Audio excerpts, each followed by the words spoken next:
Pues la gracia y la paz, te invito a abrir tu Biblia en el Evangelio según San Juan. Estamos en una serie de predicación llamada Oír para creer, creer para vivir, que es una serie de exposiciones en el Evangelio según San Juan. Y hoy nos toca predicar el pasaje del verso 35 hasta el verso 42. Y el tema de nuestra predicación de hoy será los primeros pasos de la iglesia. Evangelio según San Juan, capítulo 1, verso 35 hasta el verso 42. Los primeros pasos de la iglesia. Así escribió el apóstol Juan. El siguiente día, otra vez, estaba Juan y dos de sus discípulos. Y mirando a Jesús, que andaba por allí, dijo: «He aquí el Cordero de Dios». Le oyeron hablar los dos discípulos y siguieron a Jesús. Y volviéndose Jesús y viendo que le seguían, les dijo: «¿Qué buscáis?». Ellos le dijeron: «Rabí», que traducido es maestro, «¿dónde moras?». Les dijo: «Venid y ved». Fueron y vieron donde moraba y se quedaron con ella aquel día, porque era como la hora 10. Andrés, hermano de Simón Pedro, era uno de los que habían oído a Juan y habían seguido a Jesús. Este halló primero a su hermano Simón y le dijo: «Hemos hallado el Mesías», que traducido es el Cristo. Y le trajo a Jesús, y mirándole Jesús dijo: «Tú eres Simón, hijo de Jonás, tú serás llamado Cefas», que quiere decir Pedro. Mantengamos la Biblia abierta y oremos al Señor pidiendo su ayuda en este momento. Padre, te doy gracias por tu pueblo reunido ante tu presencia. Padre, te doy gracias porque tú eres aquel que pone tu voluntad en el corazón de tu pueblo para salir de sus casas, venir a tu casa para oír tu palabra. Y ahora, en este santo momento, Señor, te pido, habla con tu pueblo por medio de tu palabra. Padre, que tú puedas utilizarme como un simple instrumento en tus manos, que yo pueda ser fiel al texto, que yo pueda hablar con claridad y que tú hable y edifique tu iglesia, porque de hecho la iglesia es tuya, el rebaño es tuyo, tú eres nuestro pastor y así te pido como oveja de tu rebaño, en nombre de Jesús. Amén. Mis hermanos, todos los grandes logros, o por lo menos casi todos los grandes logros de la sociedad, empezaron en su mayoría por medio de pequeños pasos, pequeños y a veces casi que insignificantes comienzos. Por ejemplo, las grandes revoluciones suelen empezar generalmente por medio de un grupito de descontentos que empiezan algo que después se vuelve una gran revolución. En el medio, por ejemplo, empresarial, las grandes empresas que tenemos hoy empezaron con comienzos casi que insignificantes. Por ejemplo, casi todos vosotros tenéis una cuenta en el Facebook, y el Facebook empezó en una habitación de una universidad con 2, 3 estudiantes intentando crear algo que ellos después llamarían de redes sociales. La Microsoft, que vosotros tenéis todos en vuestros móviles, empezó en un garaje de una casa por medio de 3 jóvenes que tenían un sueño de hacer alguna cosa, o sea, pequeños comienzos. Sin embargo, ninguna de estas revoluciones o empresas todavía han cambiado y influenciado más el mundo a lo largo de la historia que la iglesia. Hasta mismo los más voraces críticos han de reconocer la iglesia como uno de los grandes agentes políticos, sociales y espiritual de la historia de la humanidad. De hecho, tengo que decir que muchas veces, cuando la iglesia ha tenido el máximo poder, la iglesia no era la iglesia de Cristo. Era tan solo una institución vaciada de su real significancia porque se había alejado de la palabra y era tan solo una institución poderosa. No es sobre esta iglesia que me gustaría hablar, sino de la iglesia de Cristo, verdadera, aquella compuesta de todos los redimidos que se reúne ante la autoridad de la palabra para la gloria del Padre por los méritos del Hijo y según la operación del Espíritu. Esta iglesia que todavía hoy silenciosamente trabaja en el mundo, obra en el mundo, transforma vidas, echa bajo imperios. Hasta hoy en el mundo, esta iglesia ha empezado con un comienzo muy humilde, no glorioso como por veces pensamos. Hoy expondremos, Dios mediante, el texto bíblico donde Juan nos narra los primeros pasos de lo que vendría a ser la iglesia de Jesucristo. Al volver nuestros ojos a este humilde comienzo, buscaremos corregir nuestros errores del tiempo presente y rescatar el verdadero sentido de ser iglesia del Señor Jesús.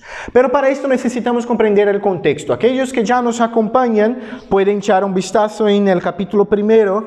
Ya hemos pasado por todo el prólogo del Evangelio, del verso 1 hasta el verso 18, donde el apóstol Juan dice que Jesús es el Verbo, que era Dios, estaba con Dios, ha creado todas las cosas y era el Salvador. En el propio prólogo, Juan declara que este verbo fue rechazado por el mundo y por los suyos. Sin embargo, en el verso 12 nos tiene la buena noticia de que aquellos que creen en este Hijo, en este verbo, son hechos hijos de Dios, son hechos por la potestad que el Padre les da, son hechos hijos de Dios.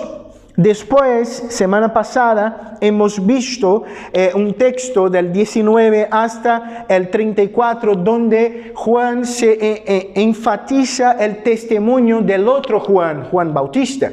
Hemos visto que Juan Bautista no era el Cristo, sin embargo era una voz que clamaba del desierto para que preparase el camino para la venida de aquel que de hecho era el Mesías esperado de Israel.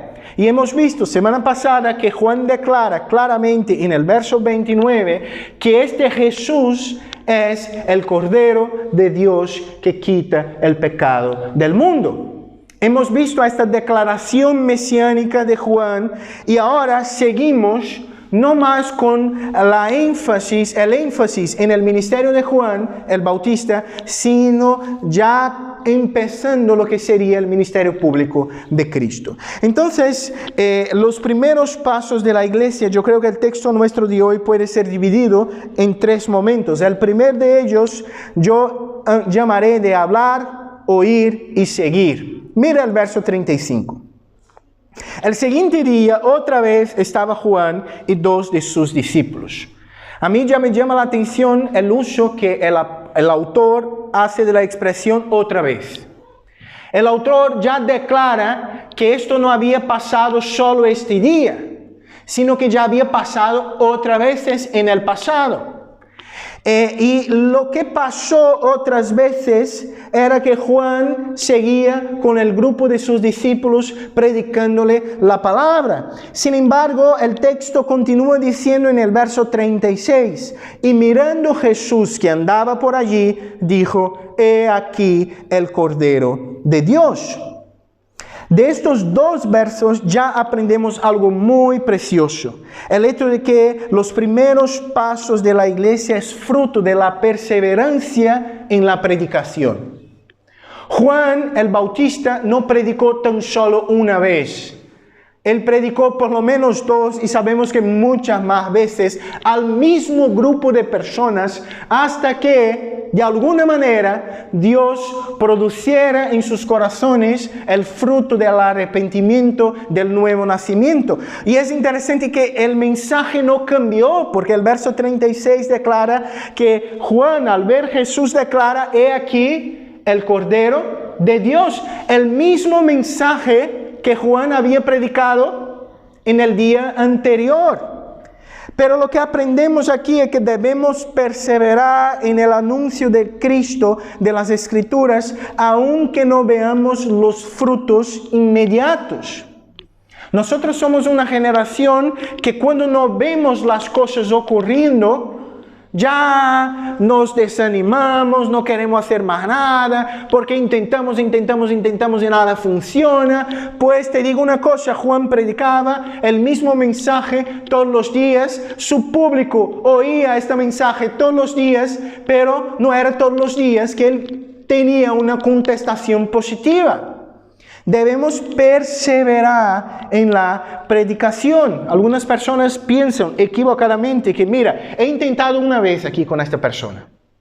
Le he predicado el Evangelio. Él le rechazó, vale, entonces ya estoy tranquilo, no tengo más que pensar en esta persona, ya voy para otra, y para otra, y para otra. Mi hermano, yo te digo una cosa, muchos hombres y mujeres de Dios que hoy son grandes instrumentos en las manos del Señor, fueron blanco de la predicación de personas, 1, 2, 3, decenas, centenas, miles de veces, hasta que Dios, en su soberana gracia, hizo el milagro del nuevo nacimiento. Juan ha predicado más de una vez. La promesa de las Escrituras es que la palabra de Jehová no vuelve vacía. La promesa no es que la palabra de Jehová hará su trabajo en el primer intento. Y muchas veces pensamos así. La promesa es que la palabra cumple su función. Y nuestra función es predicar. Y me parece que es lo que pasa aquí, porque mira el verso 37. Le oyeron hablar los discípulos y, ¿qué pasa? Siguieron a Jesús. Estos dos discípulos ya estaban oyendo Juan predicar, por lo menos en el día anterior. Por lo menos en el día anterior ellos ya habían oído la misma predicación. He aquí el Cordero de Dios que quita el pecado del mundo. Pero en el primer día, ellos no siguieron a Cristo. En el segundo día, ellos siguen a Cristo. Y esto demuestra que debemos perseverar. Pero este verso para mí, 37, es un resumen de la manera ordinaria por medio del cual Dios constituye su iglesia a lo largo de la historia. Esta frase tiene 3 verbos que para mí son preciosos y resumen el medio por lo cual Dios constituye su iglesia. Los verbos son hablar, oír y seguir. Y me gustaría fijar un poquito en estos 3 verbos que representan 3 actitudes. La primera cosa, la iglesia es fruto de la predicación. Alguien necesita hablar. En este caso, Juan el Bautista habló. Alguien ha tenido que predicar. Alguien ha tenido que proclamar el Evangelio, porque no existe iglesia sin proclamación del Evangelio de Cristo. Iglesias son frutos de la predicación y solo se mantienen en pie a causa de la predicación. El medio ordinario por medio del cual uno llega a fe en Cristo y es mantenido en esta fe y crece en esta fe es la predicación pública, clara, simple, sencilla de la palabra del Señor. Recordémonos de lo que habló Pablo. Pablo dice, así que la fe es por el oír y el oír por la palabra de Dios. Alguien necesita hablar. Una de las cosas que nos enseñan a menudo y que es un equívoco es, mira, la persona solo de te mirar va a saber que tú tienes algo distinto y así va a llegar a Cristo. Yo te digo una cosa, una persona puede mirar tu moral, ver que tú eres distinto y pensar que tú eres distinto porque tú eres budista, porque tú eres ateo, porque tú eres cualquier otra cosa. Si tú no hablas de Cristo, esta moralidad puede ser mal interpretada. Aprende una cosa, nuestro testimonio es el dar fe de la predicación que debemos tener por medio de palabras y hechos en nuestra vida. Entonces, hablar es el primer punto. El segundo, de hecho, es oír. Es interesante que ni todos aquellos a quien predicamos el Evangelio le dan oídos al Evangelio. Oír aquí implica en creer, en fiarse, en depositar fe, confianza. El medio ordinario es predicar, hablar, y unos en su gracia van a oír, van a creer. Puede que no en la primera vez, puede que no en la segunda vez, puede que no después de decenas de veces, pero aquellos a quien el Padre eligió para sí en amor y gracia, un día llegarán a fe en Cristo Jesús por medio de la predicación del Evangelio. Por esto predicamos. El texto dice, y le oyeron hablar los dos discípulos. En el primer día ellos han oído la predicación con sus oídos, pero en el segundo día ellos creyeron en sus corazones. Y ahí cambian las cosas. Porque el tercer verbo es el verbo seguir. Aquellos que hablan y que oyen por medio de la fe necesariamente siguen a Cristo. Seguir a Cristo implica en discipulado, entender en Cristo y en su palabra el modelo último de conducta y fe.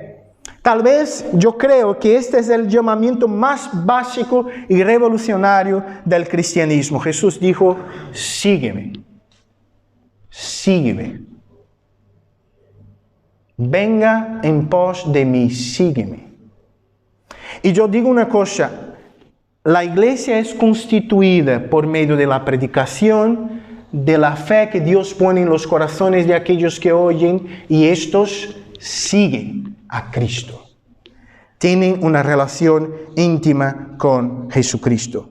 En el contexto del verso es importante comprender que este seguir todavía es embrionario, está empezando, va a ganar forma a lo largo del Evangelio. Sin embargo, Andrés y Juan, yo creo que era Juan el segundo aquí, el propio autor del Evangelio, y los explico después por qué, siguieron a Cristo. Entonces, como implicaciones de este primer punto, tenemos las siguientes. Primera cosa, puede que ya hayas predicado el Evangelio a una persona por algunas veces y ya haya recibido hostilidad y rechazo. Puede que tú ya hayas abandonado el intento por verlo imposible o hayas llegado hoy en la iglesia decidido a no hacerlo más. Estoy cansado. Esa persona es muy tiene cabeza muy cerrada, es muy hostil al Evangelio. Es imposible, es imposible, es imposible. Yo ya he predicado 1, 2, 3, 4, 5, 10, centenas de veces. Estoy cansado, desanimado, no quiero más. Pues yo te digo una cosa, el texto de hoy hemos aprendido que debemos ser perseverantes en la predicación. No te desanimes. Predica una vez más. Predica una vez más. Predica una vez más, porque tú no sabes si esta una vez más será el día que el soberano Señor de la historia traerá vida, comprensión y gracia a los corazones. Dios puede hacer una obra gloriosa y debemos intentar y perseverar en la predicación. Y yo puedo dar un ejemplo de esto en mi propia vida personal.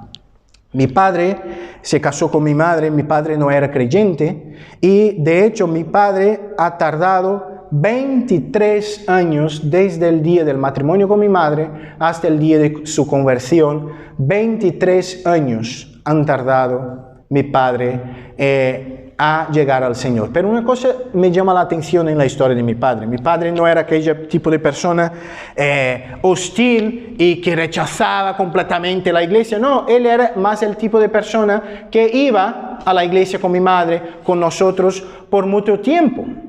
Entonces yo puedo decirte una cosa, y fuimos miembros de iglesias sanas por toda nuestra vida. Yo puedo decirte, mi padre oyó la predicación de la palabra centenas, y yo llego a decir casi miles de veces antes de su conversión.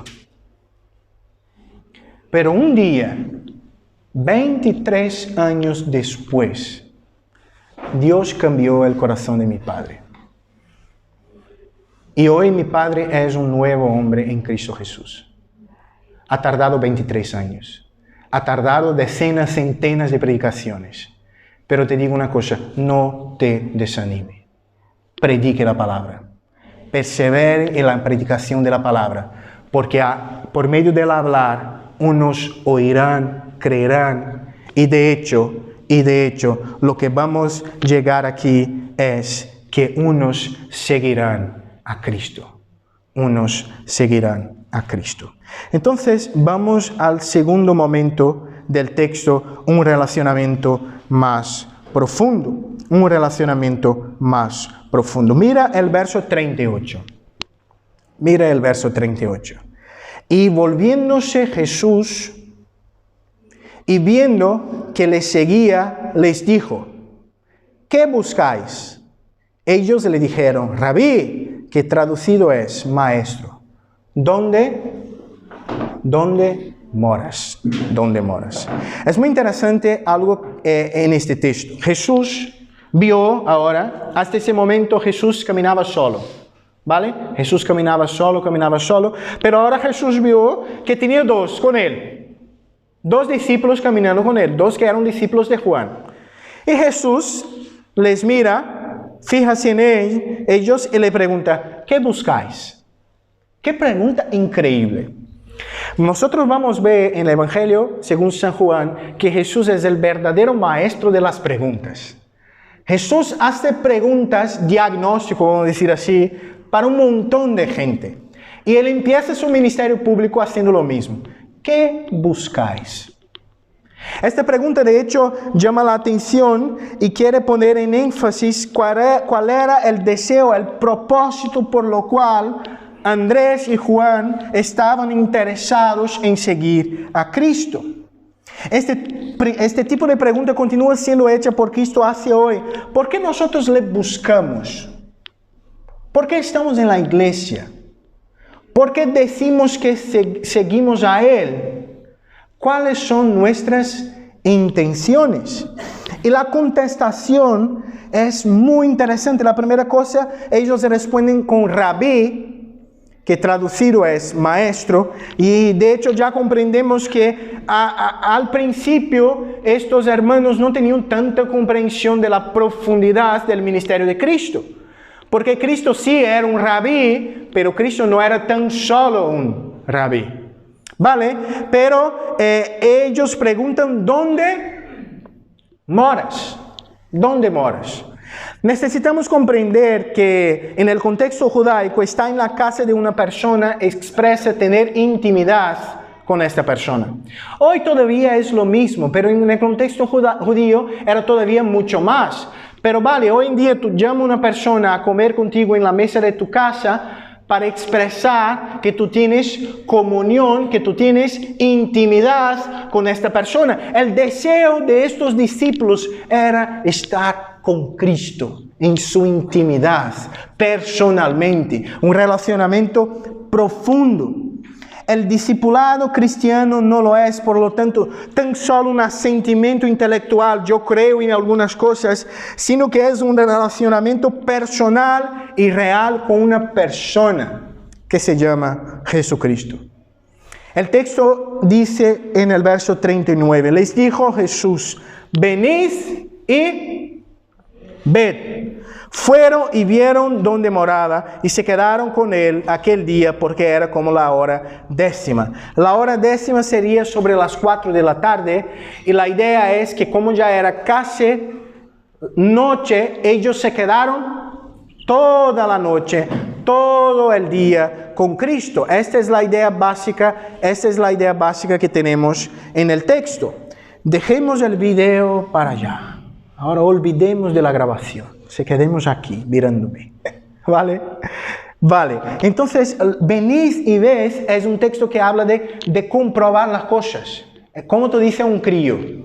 Mira, está pasando alguna cosa, tú llamas al crío. Mira, por ejemplo, un crío que tiene miedo de oscuro. Lo que hacen los padres. Enciende la luz. Y dice, mira, esta cosa que tú estás pensando que eres un monstruo en tu habitación. Mira lo que es. Ahí tú es un abrigo aquí que está colgado de esta manera. El venir y ver de Jesús es una contestación positiva a este deseo de los discípulos de conocerle profundamente y de conocerle, de hecho, en su intimidad. Tenemos algunas implicaciones de esta segunda parte aquí del texto sobre un relacionamiento más profundo. Primera cosa que tengo que preguntarte es la misma pregunta de Cristo. ¿Qué buscáis? ¿Qué buscáis? Esta es la misma pregunta que Él, Cristo, lo hace a cada uno de nosotros hoy. ¿Qué estamos buscando al venir a la iglesia? Estamos buscando solucionar nuestros problemas personales. Y cuando todo me vaya bien, yo me olvido de Él. Estamos buscando tener mucha pasta, buenos empleos, prosperidad, salud. ¿qué buscamos al venir en la iglesia? ¿Estamos en la iglesia por cosas que Él puede darnos o por el simple placer de estar en su presencia? Si tú tienes un relacionamiento con una persona y esta persona solo está cerca de ti porque quiere lo que tú tienes, después de un par de semanas, de meses, tú te das cuenta que esta persona no merece tu relacionamiento, porque ella solo está contigo para obtener cosas. Sin embargo, muchos que están en las iglesias tienen este tipo de relacionamiento con Dios. Yo quiero cosas. Y la pregunta de Cristo es, ¿qué buscáis? ¿Qué buscáis cuando salís de vuestra casa todas las mañanas de los domingos para venir a esta iglesia? ¿Tener un relacionamiento con Cristo por medio de su palabra o obtener cosas de Él para tu bienestar personal? Otra cosa, el deseo de aquellos dos hombres era estar a solas con Cristo en comunión para aprender más de Él. Y tiene mucho a enseñarnos cómo es la verdadera vida cristiana. Seguir a Cristo implica en buscar tener una creciente comunión con Cristo, conocerle personalmente. Y yo traigo una ilustración después. Yo traigo una ilustración sobre el matrimonio, por ejemplo. Mira, los matrimonios más estables que yo he conocido en toda mi vida son matrimonios donde los cónyuges dedican tiempo uno al otro. En medio del caos de la vida, de los problemas de la vida, de las cosas de la vida, de los críos, del cole, de los trabajos, tiene tiempo uno para el otro. ¿Por qué? Porque el matrimonio depende de un relacionamiento personal, real y verdadero, profundo. Y yo te pregunto una cosa, ¿cómo vamos a tener un relacionamiento con Cristo profundo si solo le vemos a Él 2 horas por semana en un domingo donde oímos una predicación? ¿Qué tipo de relacionamiento vamos a tener? ¿Cuál es el casamento, el matrimonio que se mantiene con 2 horas de conversaciones semanales de sus cónyuges? Ninguno. ¿Y por qué queremos hacer lo mismo con nuestra vida espiritual? Yo vengo a la iglesia, oigo una predicación y como el pastor suele predicar mucho, de unos 45 minutos, 50, porque este pastor predica demasiado, y vale, yo me voy a casa, paso toda la semana sin oír nada de la palabra y una semana después me vuelvo para mi charla con mi relacionamiento con Dios de 2 horas. Yo te digo una cosa, es muy interesante, esto pasa, yo creo que las personas que más tiempo llevan de casados aquí en la iglesia es Andrés y Sara. ¿Cuántos años tenéis de casado? Y Andrés, no, vale, tú vas a decir equivocado. Sara, ¿cuántos años de casada?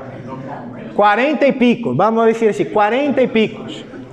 Después de 40 años de casado suelen pasar algunas cosas interesantes.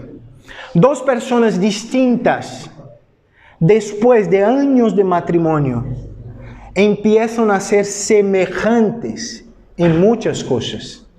En los gustos, en la manera como se habla.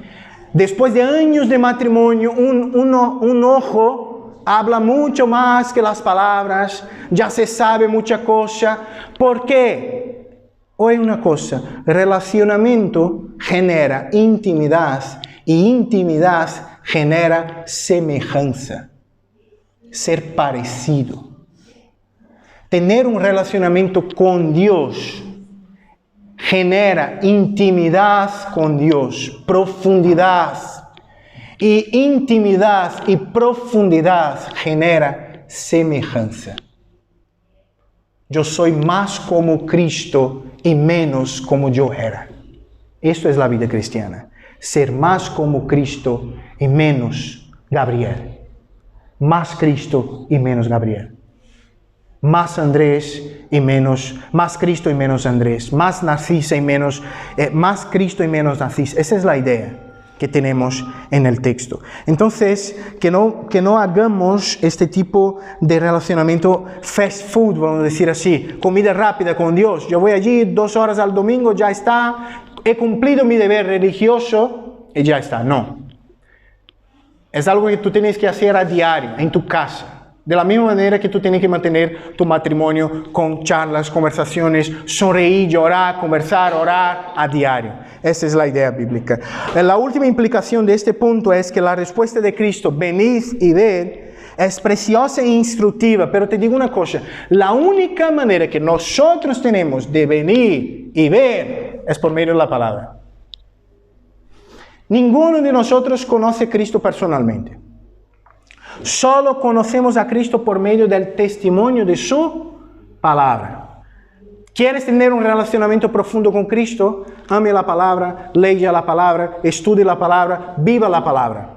Porque la palabra es la voz de tu amado, la voz de tu Señor, la voz de tu novio, como dice la palabra. Y es por medio de su palabra que crecemos en el Señor. La última parte del texto llamaré de llevando otros a Cristo. Mira lo que pasa en el verso 40. Andrés, hermano de Simón Pedro, era uno de los dos que habían oído a Juan y habían seguido a Jesús. Es la primera vez donde nos presenta uno de los dos discípulos, Andrés, que después llegaría a ser uno de los 12 apóstoles de nuestro Señor Jesucristo. El primer convertido del ministerio de Cristo, la verdad, del ministerio de Juan a Cristo fue Andrés. Y el texto declara que en el verso 41, y este halló primero a su hermano Simón y le dijo, hemos hallado al Mesías. Verso 41. O sea, Andrés, al charlar con Cristo toda la noche, a tener comunión con Cristo toda la noche, ya no llama a Cristo tan solo de Rabí, ya le llama de ¿qué? Mesías. Y la primera cosa que él desea es contar a otros, y en especial a aquellos a quien él ama. La primera persona que él sale directo de la casa de Cristo, él necesita hablar con su hermano, que sería nadie menos que Pedro. Él necesitaba contar a Pedro, hallamos el Mesías. Él ha llegado, yo he estado con él, he comido con él, ha oído su voz. Yo estaba toda la noche oyendo él explicar la palabra con gozo, con sabiduría. He hallado el Mesías. Él necesitaba contar esto a otras personas. Eso es la idea del texto y es una idea muy, muy, muy hermosa. Yo te digo una cosa, la verdad, Calvino dijo, ay de nuestra indolencia si, tras haber sido plenamente iluminados, no nos esforzamos por hacer partícipes a otros de la misma gracia que fuimos alcanzados. Si conocemos el Evangelio de la gracia y esto no me lleva a hablar a otros, puede que yo no conozca el Evangelio de la gracia. Porque el mensaje del Evangelio es lo que ardía en el corazón de Andrés y él no podía quedarse callado. Él tenía que hablar y él tenía que hablar con su hermano. Y el texto es interesante. Y este halló primero a su hermano. La idea del texto es que si el autor ha puesto primero, quiere decir que él lo hizo esto con otras personas. El primero habló con su hermano. Después debe tener hablado con un montón de gente. Pero él habló, haciendo lo mismo que Juan hizo en el pasado. Y así completando el ciclo. Juan Bautista habló, ellos oyeron y siguieron. Ahora los que siguen,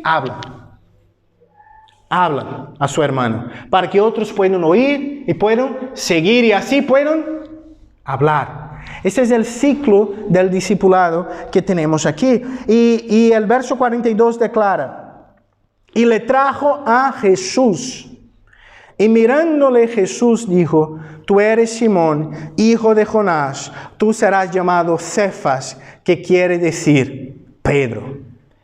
Es interesante, Andrés no solo predicó a Cristo, sino que llevó literalmente su hermano hacia Cristo.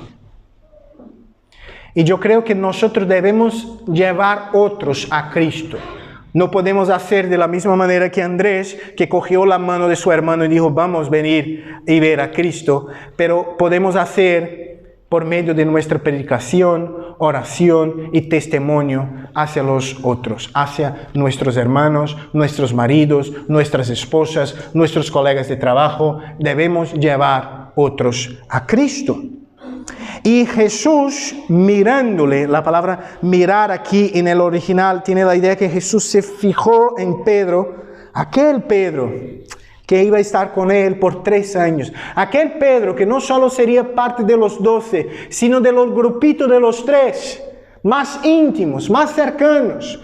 Pedro, Juan y Santiago. Aquel Pedro que le negaría, aquel Pedro que sería después uno de los principales del colegio apostólico. Aquel Pedro fue llevado por la mano de su hermano hacia Cristo. Cristo le miró y dijo, Simón, hijo de Jonás, tú te llamarás Cefas. ¿Qué quiere decir Pedro? Mucho se habla sobre los cambios del nombre, pero me gustaría hablar tan solo 2 cosas. Primero, al cambiar el nombre de Pedro, de Simón a Cefas, Jesús hace lo mismo que Dios, el Padre, en el Antiguo Testamento lo hizo. Dios cambió el nombre de Abraham a Abraham. Dios cambió el nombre de Sarai a Sara. Dios cambió el nombre de Jacobo a Israel. Cambiar nombres en el Antiguo Testamento era cambiar historias, cambiar vidas, cambiar rumbos, cambiar sentidos. Dios cambia el nombre de Simón para que todo el mundo sepa que Simón es una nueva persona. ¿Y por qué Cefas? ¿Por qué Pedro? Primero, Cefas es la palabra aramea para Pedro, que es la palabra griega. Es la misma palabra, solo que Cefas es la manera como se dice en el hebreo, en este caso en el arameo, y Pedro en griego. Muchos creen que el cambio de nombre tiene que ver con una cosa. Pedro significa fragmento de una roca, de una piedra. Eso es lo que significa la palabra Cefas, ¿vale? Y a lo largo del Evangelio nosotros vamos a ver cómo Pedro siempre fue inestable, impulsivo. Pedro siempre es lo que habla primero, lo que hace las tonterías primero. Pedro es muy impulsivo, agobiado. Pedro tiene todas las ganas del mundo, todos los deseos del mundo, pero Pedro era inestable. Al cambiar su nombre, Jesús ya mostraba su futuro, diciendo, Pedro, tú que eres así, inestable en tus emociones, yo te haré, Pedro, yo te haré una roca que servirá como medio de edificación de mi iglesia. Y yo te digo una cosa, Dios cambia caracteres. Hablé de esto jueves en el estudio. La idea de yo soy así, seré así y voy a morir así, no es bíblica. Yo creo en un Dios que cambia lo que somos. Yo soy muy nervioso, pastor. Dios puede te hacer manso. Yo soy mucho duro. Dios puede te hacer amable. Dios cambia carácter. Dios cambia vidas completamente. Las últimas implicaciones ahora de este último punto. Como bien afirmó un autor que yo estoy utilizando para las predicaciones, que se llama J.C. Ryle, dijo así, de los 3 primeros miembros de la iglesia, uno al menos fue llevado a Jesús por medio de las palabras tranquilas y privadas de un pariente. Tenemos como cristianos el deber de anunciar a Cristo a todos, y tal anuncio será particularmente relevante cuando es hecho en nuestro círculo cercano de relacionamientos. Yo te digo una cosa, muchos no pararán para oír un pastor predicar en un domingo por la mañana. Muchos no paran y no darían oídos a un predicador que habla en las calles, pero casi todos los hombres están disponibles para oír un amigo, un hijo, un esposo, una esposa. Por esto que debemos hablar de Cristo. Y yo creo que es el sitio más difícil de hablar, es nuestra casa. ¿Por qué? Porque en nuestra casa son las personas que nos conocen verdaderamente. Vosotros conocen parte del pastor Gabriel, mi esposa la conoce completamente. Y el sitio más difícil de ser cristiano es en casa, en su hogar. Pero te digo una cosa, este texto nos recuerda que fue el sencillo testimonio de un hermano afectuoso que desencadenó toda la transformación de la vida de Pedro. Pedro tenía un hermano que le amaba y le predicó el evangelio. Le cogió por las manos. Y Andrés no fue el primero. Andrés no fue el protagonista de la peli. Después sería el mismo Pedro. Pero todo empezó porque un hermano que amaba a su hermano tuvo el valor de decirle: he hallado el Mesías. Y yo te digo una cosa, estudios demuestran que el evangelismo personal todavía es el método más efectivo de llevar uno a Cristo. Se ha comprobado a lo largo de la historia, aquí en España no ha tenido tanto, Latinoamérica un poco más, pero las grandes cruzadas que se llamaban, se llenaba un estadio de fútbol, ponía miles y miles y miles de personas para oír un predicador, mucha gente levantaba las manos, aceptando a Cristo como Señor y Salvador de su vida. De estos, pocos se quedaron en una iglesia, fijos en el Señor. Pero la gran mayoría que recibieron el testimonio por medio de la predicación sencilla, privada, de un amigo, un pariente, un hijo, una madre, un esposo, una hermana, estos se quedan. Porque estos no tienen solo una predicación hablada, sino que una predicación encarnada, fruto del amor de una persona. Yo te digo una cosa, debemos predicar a nuestros parientes. Cada creyente debería ser un misionero en su hogar, un misionero a su familia, a sus hijos, empleados, vecinos y amigos. Mira, fíjate en una cosa, sin duda, si no somos capaces de encontrar nada que decirle a otros acerca de Jesús, bien podemos poner en duda que nosotros mismos hayamos tenido un encuentro salvador con Él. Si tenemos un encuentro con Cristo, sabemos hablar de quién es Cristo, porque Él ha cambiado nuestra historia. La gran revolución que podemos hacer como una pequeñita congregación en un pueblo llamado Don Benito, es comprender que mi familia, mi trabajo, mi círculo de amigos es mi campo misionero. Debo predicarles con perseverancia la palabra de Cristo. Yo no puedo entrar en un instituto. Tenemos personas aquí que pueden. Yo no puedo entrar en casas a cuidar de personas mayores, pero tienen personas aquí que pueden. Yo no puedo trabajar en una planta organizando un montón de tomates, pero tienen personas aquí que pueden. Yo no puedo pasar 2 horas hablando con una persona mientras hago su pelo, pero tienen personas aquí que pueden. Yo no puedo salir de pueblo en pueblo de Extremadura, pero tienen personas aquí que a causa de su trabajo están en un pueblo, en otro pueblo, en otro pueblo, en otro pueblo, y estos pueden. Yo no puedo estar metido en un hospital, en los corredores de un hospital, pero tiene gente aquí que puede.